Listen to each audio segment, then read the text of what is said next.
Welcome back to Higher Exchanges. I'm your host, Jesse Redmond, Head of Investor Relations and Business Development at Leaf Brands. I'm joined once again by my friend, Morgan Paxia. He is the co-founder at Poseidon. Morgan, what's going on, man? How are you? I'm good. I like our little intro. It kind of feels like Office-esque. I know. They give you a limited number of presets, and they didn't have a reggae. I figured hard rock might be a little bit too intense to start things off. Yes. Reggae would be nice too. Yeah, it looks like you can upload things, but I wonder if you run into copyright strikes doing that. We'll figure it out. Always looking for ways to improve the show a little bit. And one way we can make the show better today, Morgan, check out this transition, is to bring up our guest. He's the CEO of Jetty, Ron Gershoni. Ron, how are you? Hey guys, I'm extremely excited to be the first guest with the new intro music. Thank you. Yeah. It is a big privilege. Morgan and I ran into Ron at the Ignited event. Shout out Patrick, Elliot, and crew for another great event down there in Anaheim a couple of weeks ago. And we were chatting with Ron about Jetty and said it'd be great to have him on the show. And he was kind enough to accept. So appreciate you being here, Ron.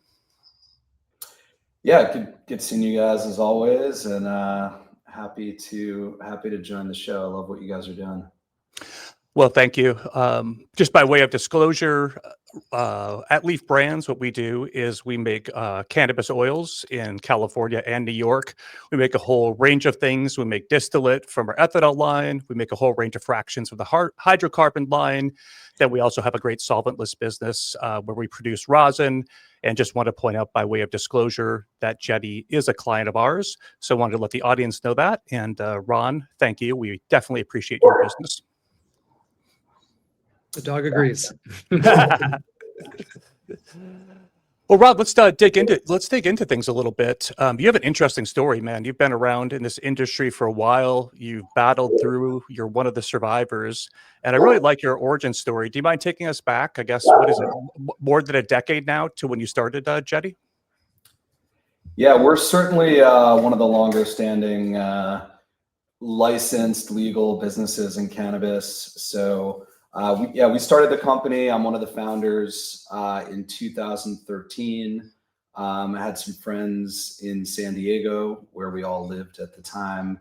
We were all kind of weed consumers, fans, got together. What brought me in, I came from natural products. That's what I was working in prior to getting into Jetty. This was my first adventure into cannabis, and somehow still is my only one. But my father started smoking marijuana to help with his back pain, which kind of opened my eyes to the medical side. And being in and out of dispensaries at the time, started noticing that extracts were really starting to take more shelf space. One of my friends pulled out a vape cartridge, which was the coolest thing I'd seen. Sort of blew my mind, and it was amazing, except that it didn't taste good, it didn't work well, but it was sort of like we just said, wow, if we could make a product like this, this seems like where this market is, this product category is going to grow. If we could make something that is something we would buy and enjoy consuming ourselves, that would be an interesting thing to try, and so. I owned some real estate at the time that I sold, and I bought a CO2 machine. At the time, CO2 was one of the main, kind of considered one of the safer types of extraction, and we just set it up and started tinkering. And this was 2013, so we just celebrated our 12th year anniversary this month. And interesting days. It was still a little bit of a scary space to be in, as far as what the laws were. It was before Colorado had even started adult use sales, and it was very Wild West. I didn't have a single document signed between me and my partners for the first couple of years. We were pretty much all phone calls to each other. It was nothing put in writing, just because of fear of what might happen. And it's been just a pretty crazy progression to where we are now. We've relocated many years ago, but our main facility is in Oakland, and we have been through every type of extraction. We really leaned in on product and on manufacturing. We now have the #1 solventless vape cart in California and Colorado. And I'm sure we can talk more about, oh, there you got one. The different types of extraction, why we believe that's kind of creates the best product. And that's really what is our bread and butter, and what I think is going to continue to be a much bigger part of the shelf space and what consumers want to buy.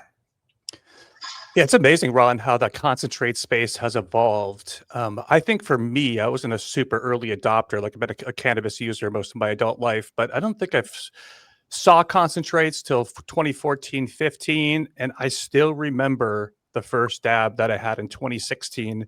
And I remember because I remember laying down in my bed for about a half hour afterwards and being like, this is the most stoned that I've been. Like, taking that first leap from, whatever, 20% THC flower to, shatter, that's probably, 70 or 80% THC. And I think back just even then, Ron, to the technology that we were using. I mean, you probably remember people, literally heating up knives on the stove, right? And then, putting the concentrates on the knives, which is very like crackish or hard drug usage. And then there's that next wave with the red hot titanium nails, where people had no idea, what temp they're taking dabs off of. Carts were pretty new and they were mainly distillate. And then I think to the evolution today, Ron, this is a little bit different than your business, but I recently bought the first, electric dab rig type device. I got an email from my dad. He has a chronic pain problem, Ron, so we have some similarities there. He uses cannabis for his back pain. He had an email back in the day, but I got one of these Carta Sport things, which looks kind of like a Puffco. And it's just absolutely amazing how elegant and well those work. And I see that kind of similar to how the cart world has evolved. Like, there's been so much improvement in the technology of the cartridges, which I think is a huge issue. And we can talk about it more, Ron, but matching the right extract to the right hardware is absolutely critical. And then the quality of the oil that's going in these just keeps going up and up, where, now you guys have, beautiful, golden rosin in these cartridges that just taste fantastic. So the evolution in the extract world on the hardware side and the oil side, just continues to accelerate. Can you talk a little bit in the Jetty life cycle, like going back to 14, 15, 16, any big milestones on your side in terms of either the oil or evolution of the hardware that led to better adoption and a better feel for the user? One of the interesting things in the vape segment specifically is that you do have the plant product and you have hardware, and they both have a big impact on the consumer experience. Where I think in edibles and in flower, it's really more about the plant product itself, the product you're consuming. So I remember back, 2014, that we had to go out and find hardware to put our oil in. And there were times in those early days where we would get 20-25% fails, returns. I mean, they would just stack up. Like, the quality was just not there. And I would say around 2016 is when we found CCell, who we've stuck with since then, who really made a consistent, high quality piece of hardware. We basically don't get returns at this point, and that was a really big change on the hardware side. We started experimenting with rosin from dried flower back in 2015 as well. So we've been at this for 10 years. And we've been, as I mentioned, we started with CO2, but we did a lot of ethanol extraction. We still do hydrocarbon extraction. But, once we started experimenting with rosin, it really felt like that was, there was just something different about it. Just for context, most extraction that's done with butane or even CO2 is using a chemical solvent, which then gets evaporated out of the finished product. With rosin and with solventless, it's all a mechanical extraction. So there is no chemistry involved in the extraction. It's basically like a fresh pressed juice, or like the way you would make olive oil, where you're just using heat and pressure to kind of squeeze the oil out of the plant. And it was something that was kind of amazing to us when we first saw it. And, people were doing it with different sort of hair curling irons and all different odd techniques. And I mean, the amount of improvement in the technology in the last 12 years on both the hardware side and on the extraction side is just extremely significant. But yeah, I think for us, seeing rosin back then, starting to make it was really where we just knew that was going to be a big part of this space, and started tinkering. And fortunately, over time, as I said, the tech has improved a lot, and our expertise in it has improved to where we've been able to scale those processes that 10 years ago would have been impossible to scale to the commercial level we're at.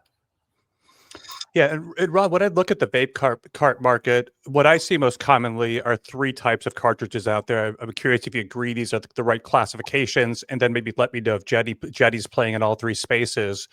But if I start at the more affordable side, we have the distillate cartridges, where you could add botanical plant-based terpenes, or you could add cannabis terpenes back to those. But essentially with distillate, you have a flavorless high potency oil, then you're adding some sort of terpenes to that. And that's the most affordable. Slide over one category, I think about live resin, specifically liquid live resin is real popular on our menu.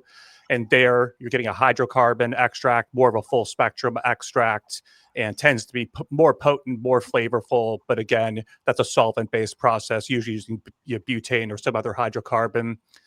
And then on the more premium side, Rod, which was a smaller category historically, but I think is the fastest growing category, you can let me know your thoughts there, is on the rosin side. And then as you mentioned, typically starting material there is fresh frozen flowers, similar to the hydrocarbon machine.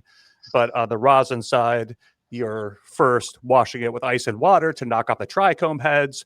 Those go in a freeze dryer. And then, as you mentioned, Ron, you squeeze those between two hot plates and get the juice out of it. So a couple of questions coming off of that. Do you agree that's kind of the right framing of the categories out there? And is Jetty playing across all three of those in most markets?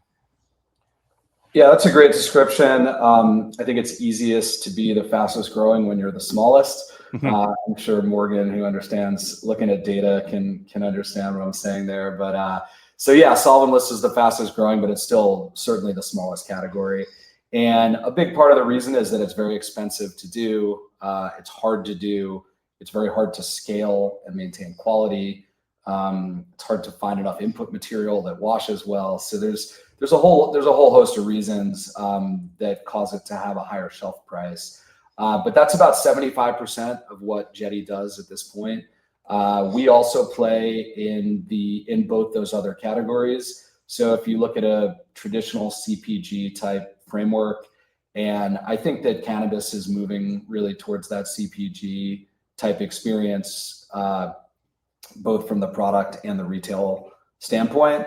We sell distillate carts. We do always put cannabis terpenes in those. Based on how much extraction we do, we always do have excess cannabis terpenes. We also do, as I said, use hydrocarbons. So we make our own live resin cartridges. And so we play in all three categories. Is that go ahead, Morgan. Yeah, I was just gonna, kind of nomenclature you hear a lot, especially from like MSOs in their earnings calls. They talk about as the good, better, best. I think that's a take from the CPG space. Is that a way to frame that as well? Yeah, absolutely. I think good, better, best is kind of the way we talk about it now. And we do view those categories in that way, where I think our distillate products are good. I think they are premium distillate products. As I mentioned, we always use cannabis terpenes in those products. And then the better is live resin, which, the nice thing with live resin is you can extract with hydrocarbons any strain that you grow. So there's kind of a more wide assortment of different options. One of the constraints with solventless is that there's many strains that just don't wash well. So it's I guess a smaller universe of product that makes it to shelves, but it is the best. I mean, it tastes the best, and really where Jetty has differentiated ourselves is that we have developed some internal processes that allow the first experience with that vape cartridge to be the same as the last.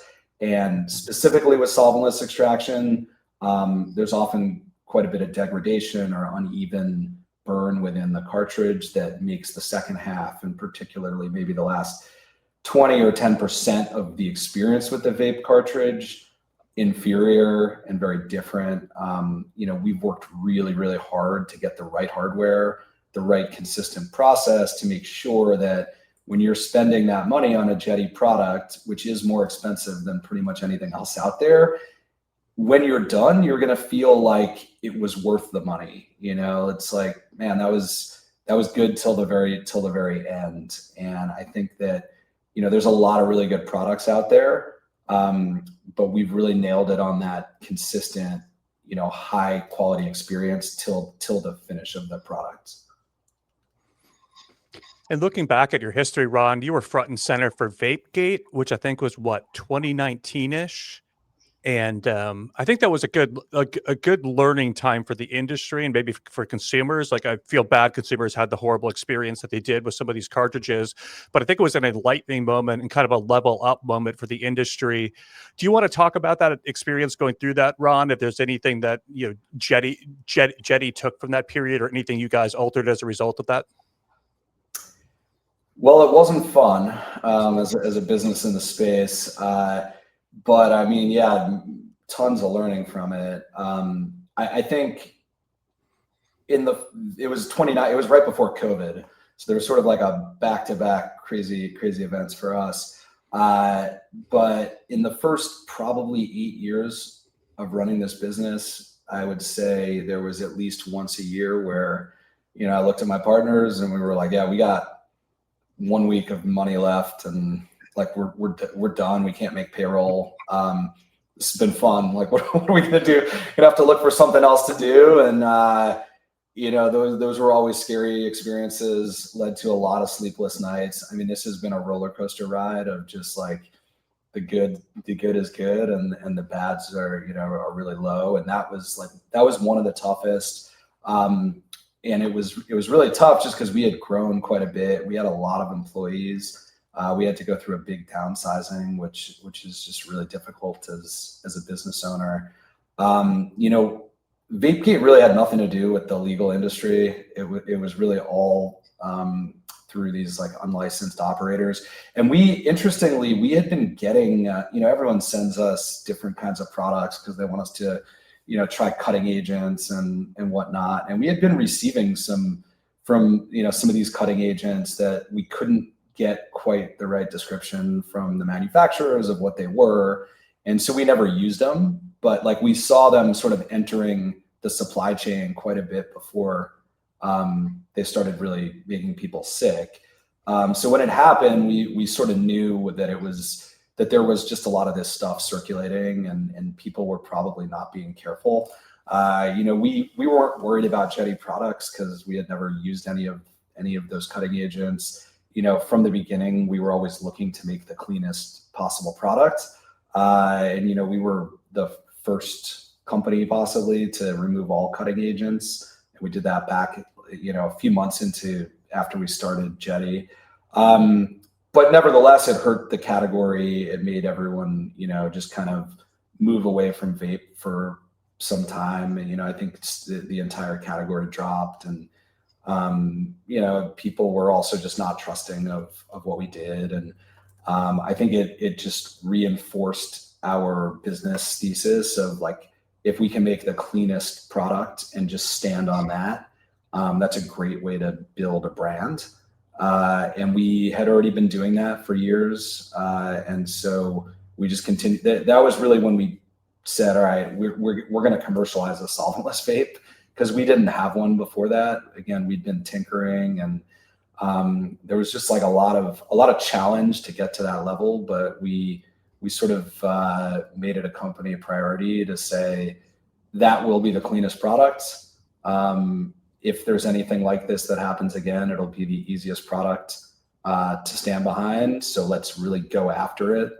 And so it was a big change for us. Just we had to. I mean, we we really had to downsize to where, you know, we were out collecting money ourselves as the owners. I mean, it was just like we didn't have, you know, much staff helping with things, and then we slowly rebuilt, and it's been you know, since then we've had a really good run, and it's, you know, that's not industry wide, and I think that like sort of that focus on going after this clean area of the market.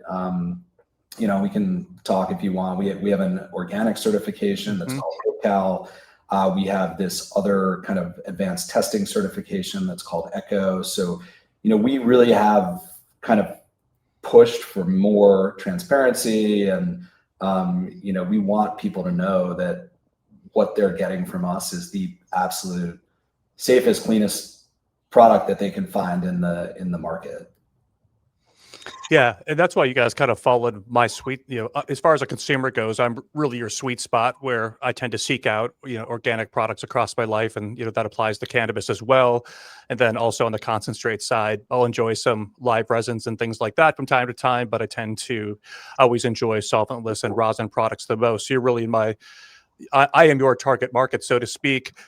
But I do want to hear a little bit more about your focus on organic and why you think that counts, and maybe also talk a little bit about Echo, Ron. Maybe OCAL and Echo would be two good topics. Yeah, I mean, I love talking about these things. Like you, Jesse, I eat mostly organic. I live a pretty healthy lifestyle, so it sort of you know, fits with the way we live our lives, and you know, that's goes for a lot of our staff as well. There's no ability to use the term organic in cannabis because that's a federally sanctioned term, and cannabis is still mind-blowingly, it's still Schedule I federally illegal. You know, we could talk about that, but you know, I know it will change someday. I'm less optimistic than I think most people are right now that it's like around the corner, but you know, I welcome it. But because of the federal status, you know, you can't use the organic certification on cannabis. So in the state of California, they set up a comparable to organic certification that's called OCAL, and it is exactly the same requirements as you would need to be called organic. And so the interesting thing for any sort of extracts is that the cultivation has to be certified as organic and the manufacturing has to be certified as organic. So our biggest farm partner in California is Coastal Sun. They are a really, really high quality grower in Santa Cruz, and they pushed and got organic certification. They were doing organic blueberries directly next to where they grow their cannabis. And it's not just organic, they're a biodynamic, regenerative farm.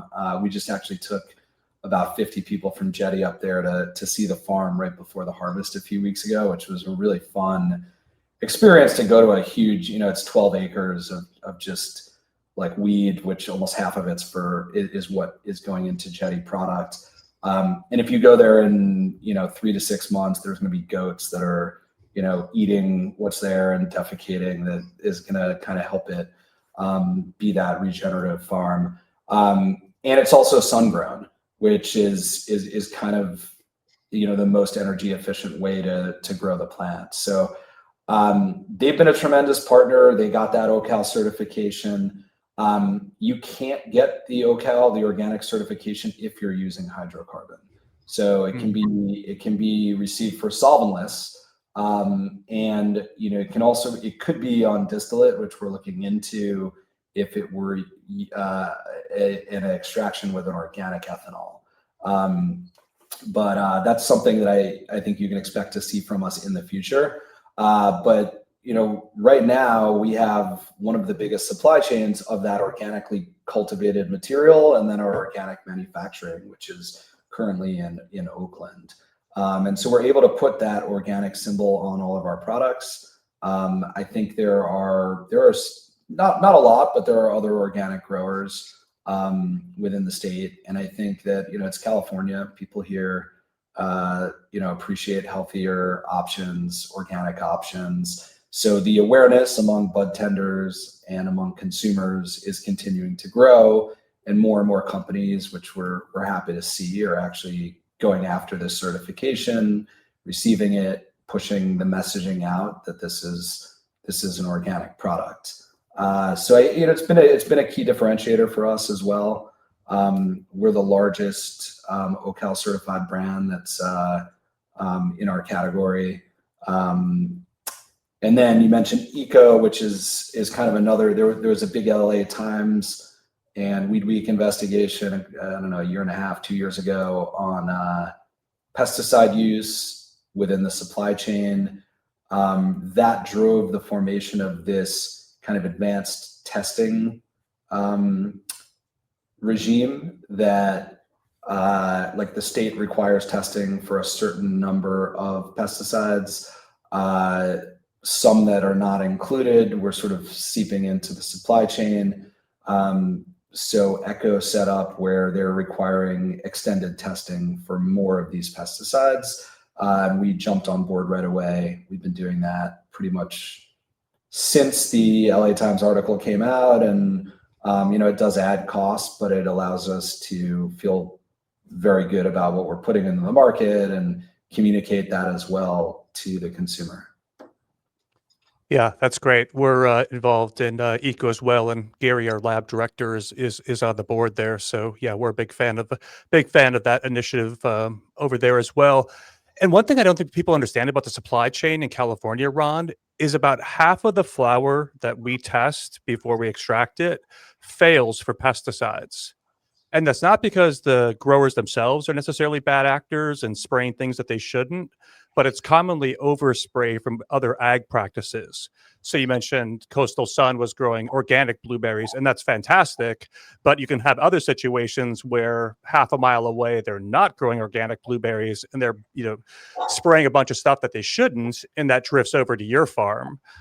We have this new farm this year called Salisbury Canyon Ranch we've been talking a lot about. And one of the reasons we love that is it's bordered on 3 sides by Los Padres National Forest, and we're miles away from the other closest farm, which really reduces that overspray risk. But I just bring that up. I think it's kind of an interesting point people don't necessarily understand about the cannabis world, Ron, is that when you concentrate it, you concentrate everything, THC, terpenes, but you also concentrate pesticides.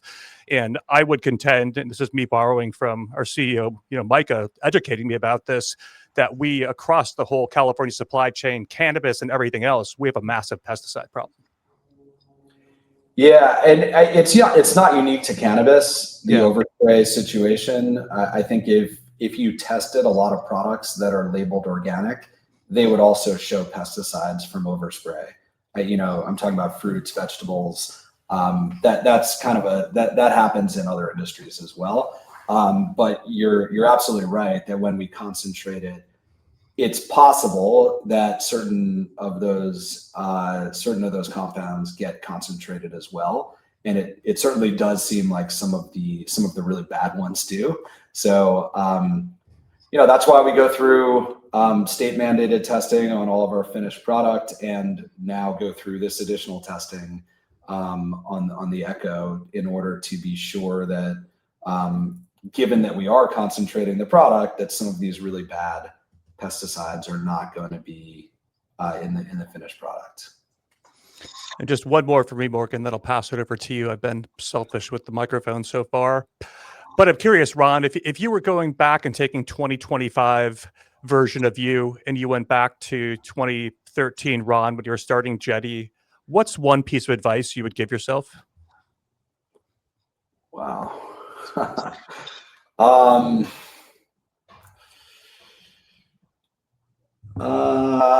That's a really good question. There's probably so much advice. I think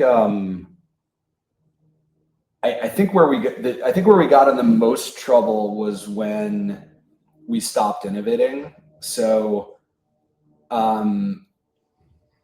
we've done this now, but I would say to just continually focus on innovation.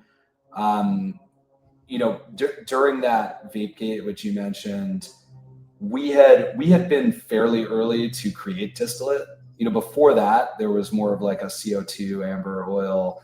Distillate was relatively new in like 2015. And, we started doing fairly well with it, and we just kind of went all in and hired up and built up and just thought that was it. Right. And I think we lost quite a bit of time and spent a lot of money building that category for ourselves, which even in this conversation we're saying is sort of like the lowest of the good, better, best now. So I just think the constant drive toward innovation, this industry loves new stuff, better stuff, and wherever you are, you're not safe. I think if someone comes out with a better product, the customer is going to move on. So, yeah, I think it's you just got to keep innovating. Even now we have the #1 solventless product. Our hardware is great. We're working on a bunch of changes to the hardware to have this next iteration, which we'll probably release in Q1. Even though we're not having any problems selling it. So I think we've learned our lesson that you just got to keep making changes and keep getting better, even when you think you're the best, because otherwise someone else will. That's, it's Ron and I have known each other since, like, Ron, you might be one of the first people we really got to know in cannabis. I mean, that was very early days for us too. And it's been very cool to see how you've evolved and innovated over the years. And I just think about, it's one of the cool things about California, right? Is like, this is the innovative capital for the country, in the world in some aspects, but you see that cannabis too. And it, in the early days, there would be these great new innovations coming out of California. And I know there was not a lot of other legal markets yet, but it would take them sometimes years before they would adopt what was going on in California. It seems like that's moving a little bit faster these days, but the innovation still seems to be coming here. And then they are watching what we do, what you all are doing, and then they try to adopt it as quickly as they can. Can't say they've had nearly the quality success, but just trying to grab that category.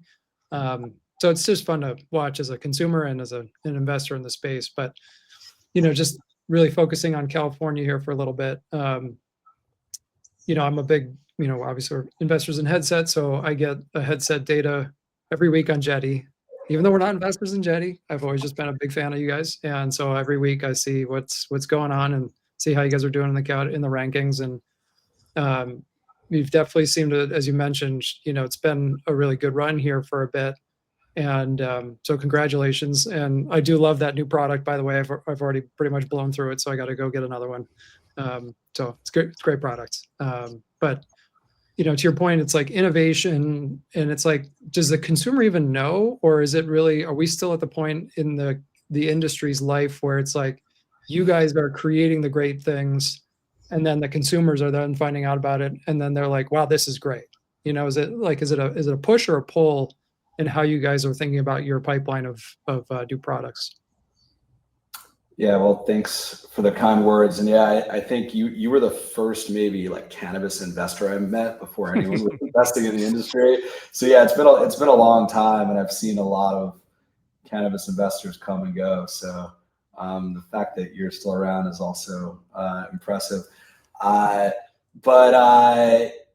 it's both a push and pull. So one place we always look is the illicit market for inspiration. Around 2019, when things were getting tough, again, that was probably the hardest run we had. I mean, I remember asking sales reps, like, what's in your pocket right now? Because a lot of them would not have licensed product. They have, whatever their friends are making. And it was just like, everyone had rosin. It was just like, that's what the heavy consumers, that's what they like. That's what they want. Why? It just tastes better. I just feel better. I just like it better. So, when I go to dispensaries, I still ask the bud tenders, like, what's in your pocket? Like, what is, because that's what those guys get free everything, right? So like, what are they actually carrying with them? Because that's what they think is the best thing right now. So we do a lot of, you know, personally, but also as a company, we do a lot of like looking at what's going on. And you know, the illicit market is more than what, still 2/3 of sales in California. I mean, it's big. There's a lot of things that go both ways. So, you know, we can see it. We know about it.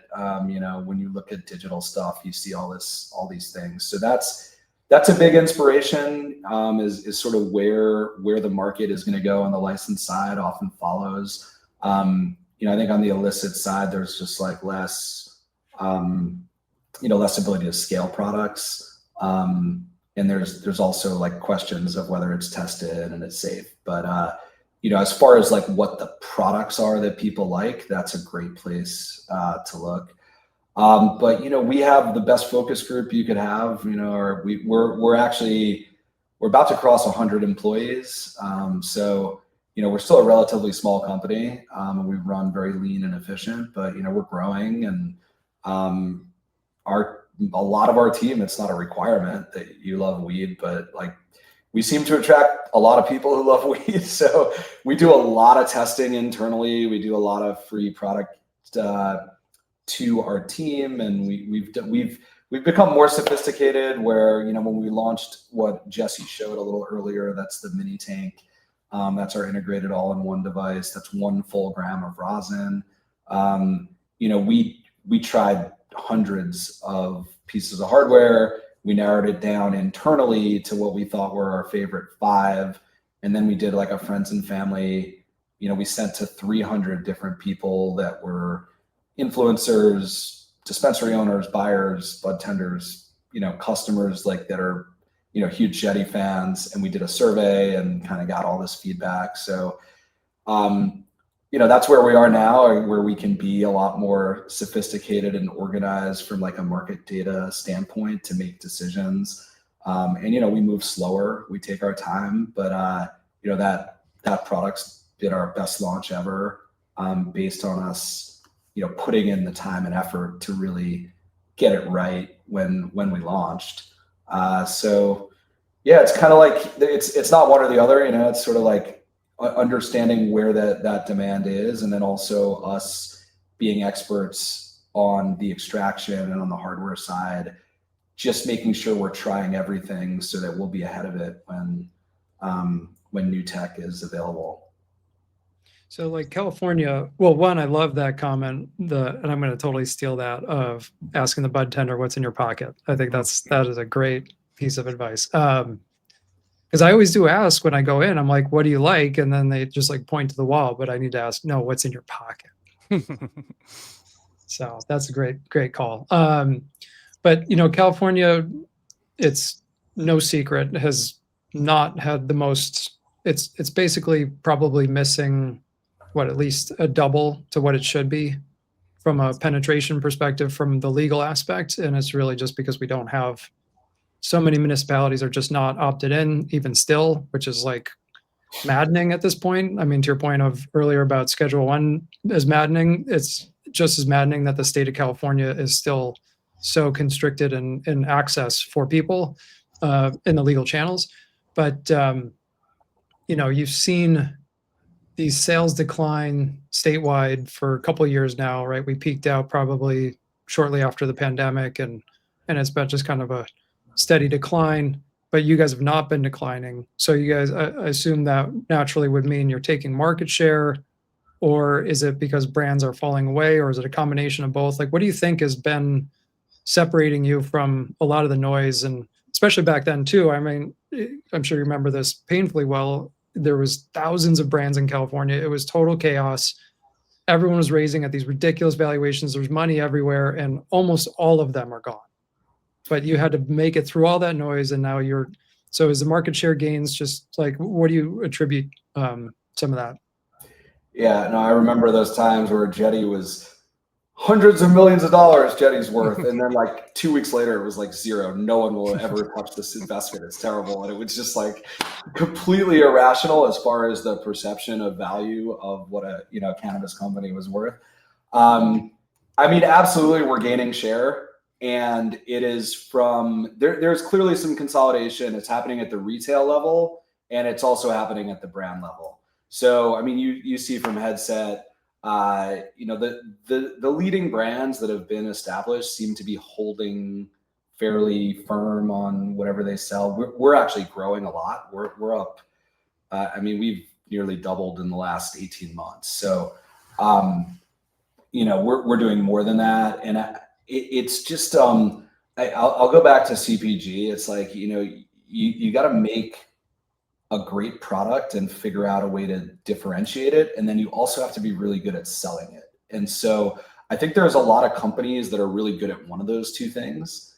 And, if you're not really good at both, it's hard to be successful.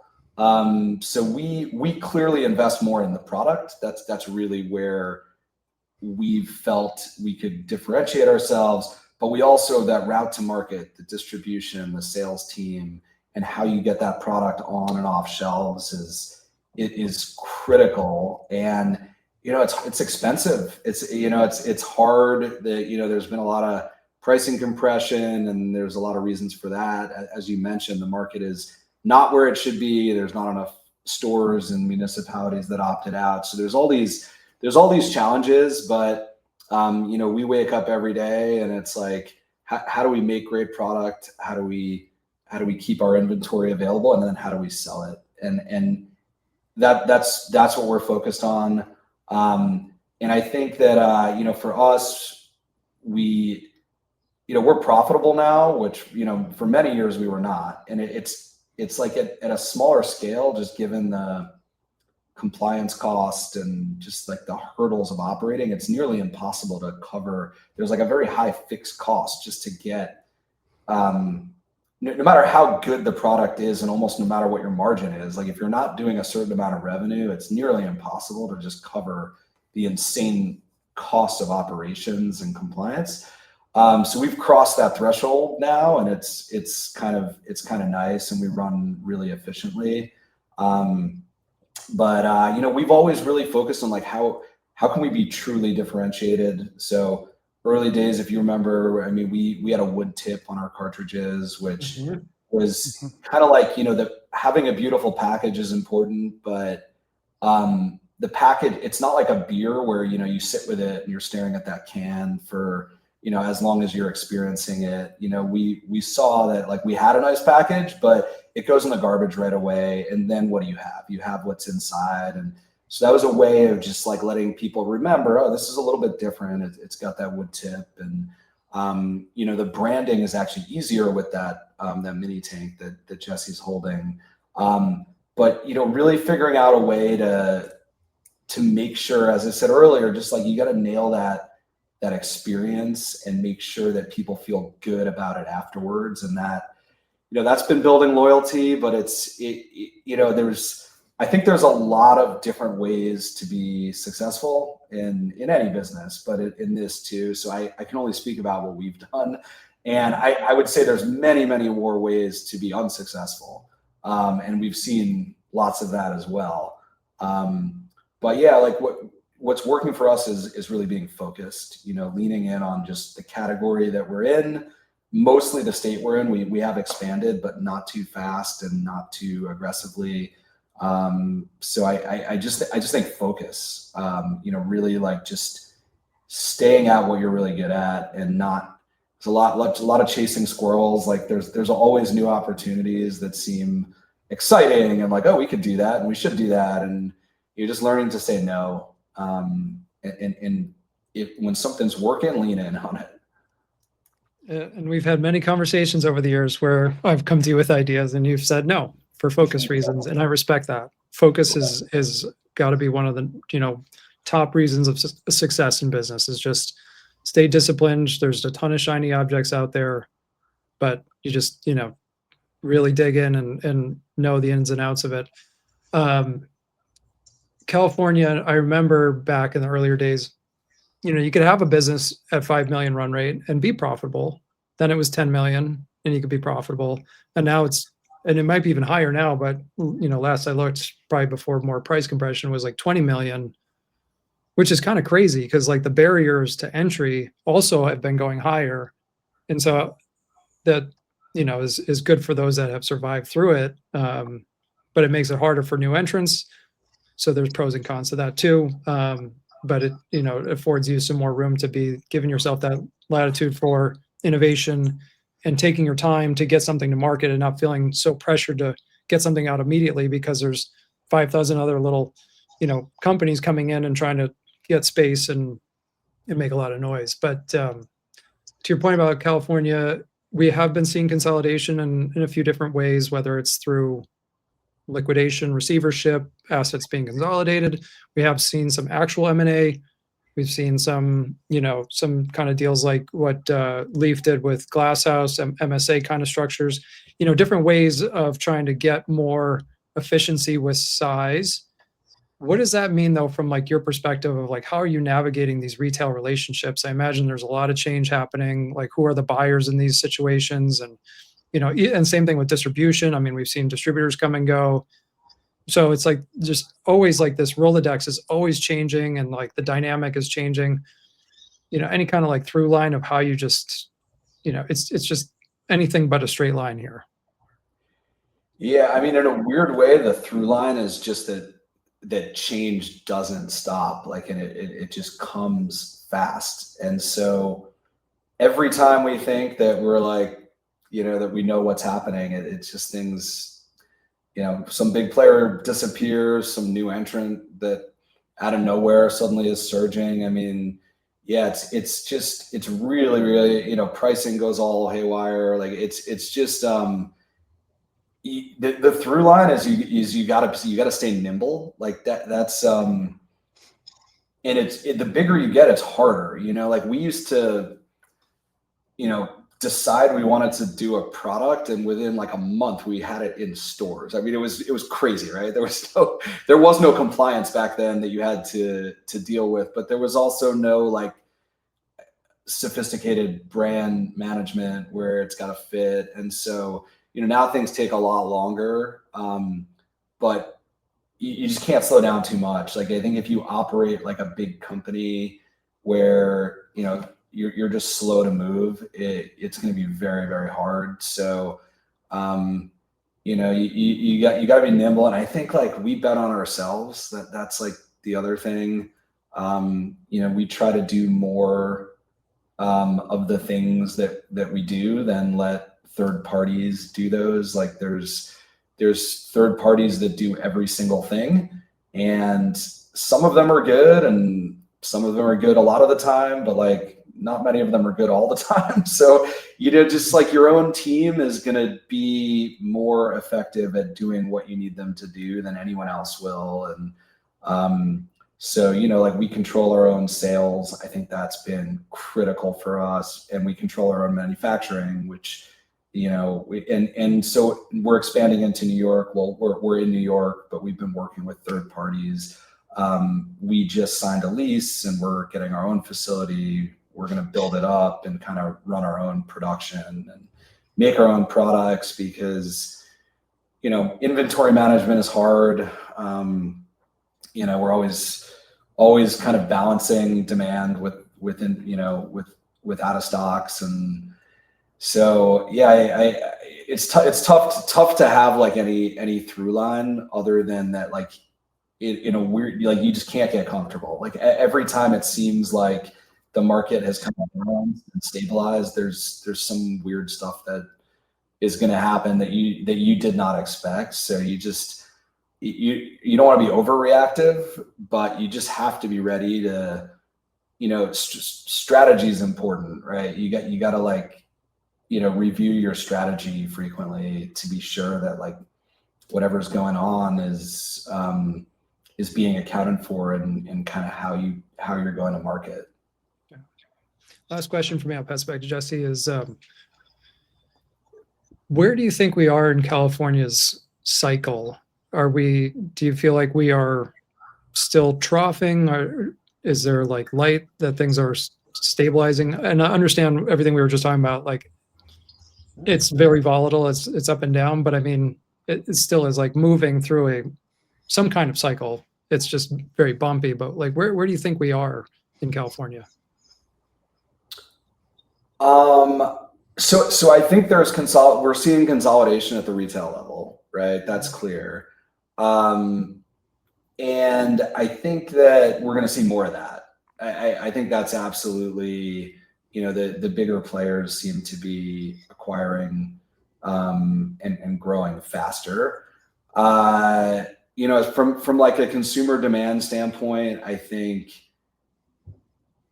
it's hard to say. Like in a weird way, like the total revenue is down, but I think the unit sales are fairly consistent. So there's a lot of pricing compression that creates noise that looks like we're declining when we're not.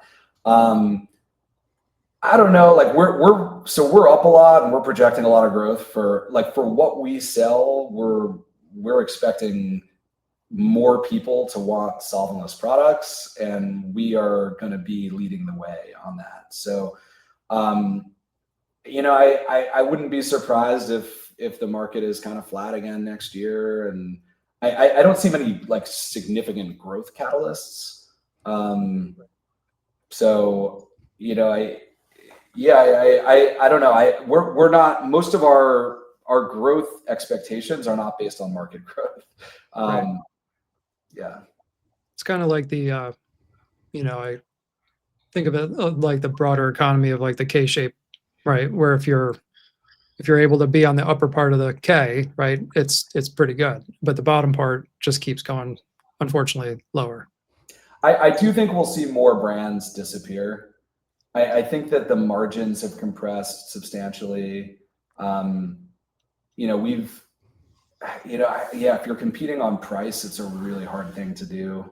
I haven't seen anyone that's like sustained that strategy, and yet there's a lot of reasons you get there. And one of them is simply just like inventory management. So we're really good at that now, but historically we've been through this cycle many times where our sales team, it's like, we don't have any product to sell, right? And then we ramp up production, and then it's great and everyone's happy on the sales team. And then suddenly we end up with like too much inventory. So then we discount it because inevitably you got to do that. And then we run out, and now sales is mad again. Like it's just, but getting to a point where you cannot go through that and there's no, as you know, there's no cash coming in, right? So you kind of got to manage your own cash. And so if you have a bunch of inventory and you're low on cash, you discount it. And I think that still a lot of companies do that a lot because they're just not managing inventory properly, and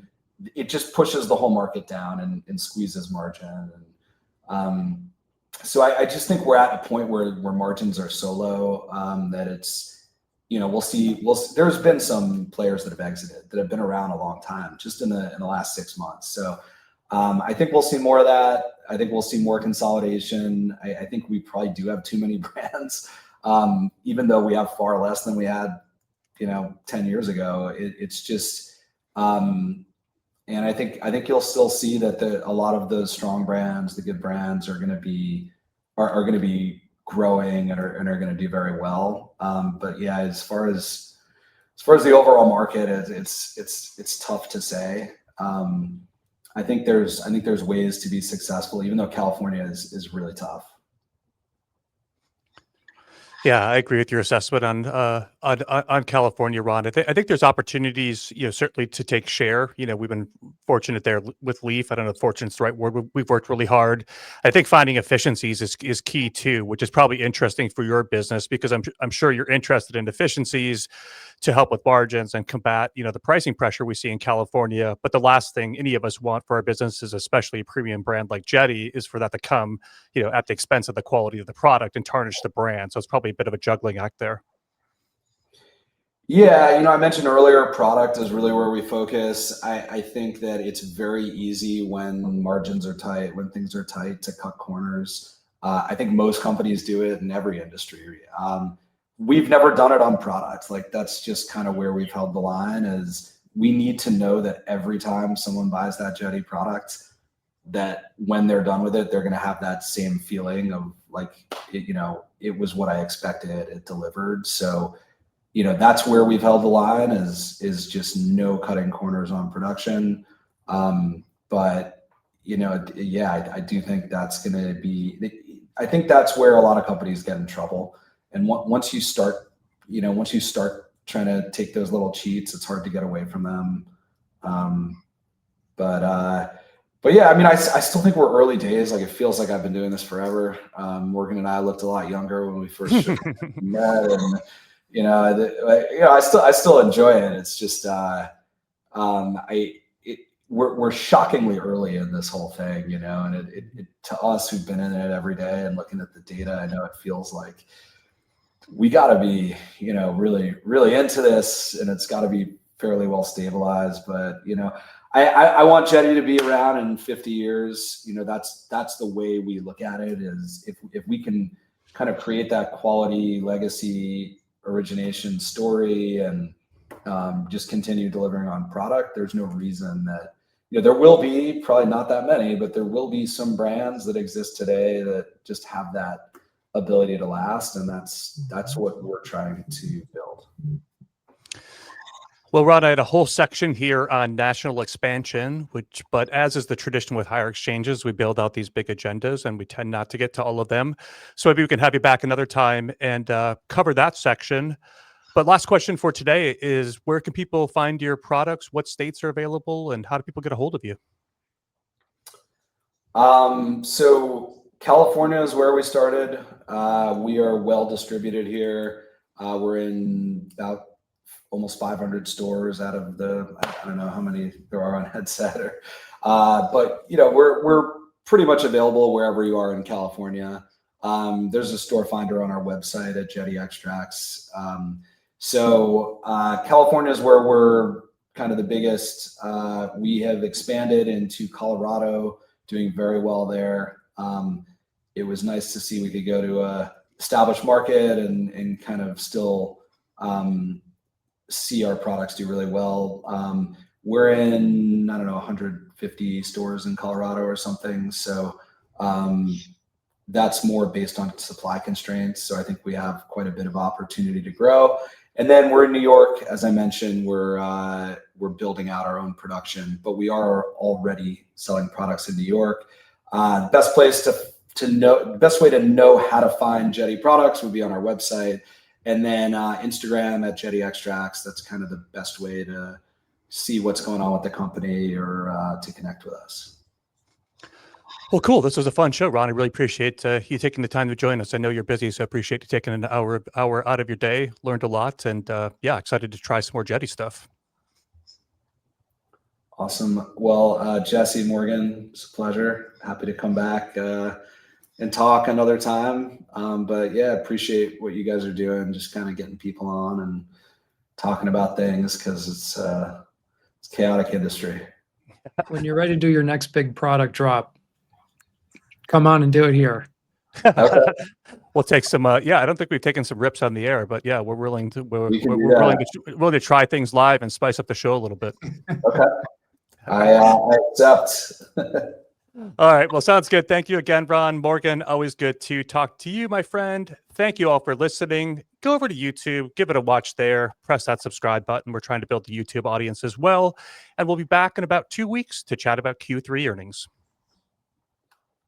The views expressed in this podcast are provided for informational purposes only. Nothing we say should be considered research nor recommendation. All investing involves risk, including the loss of principal.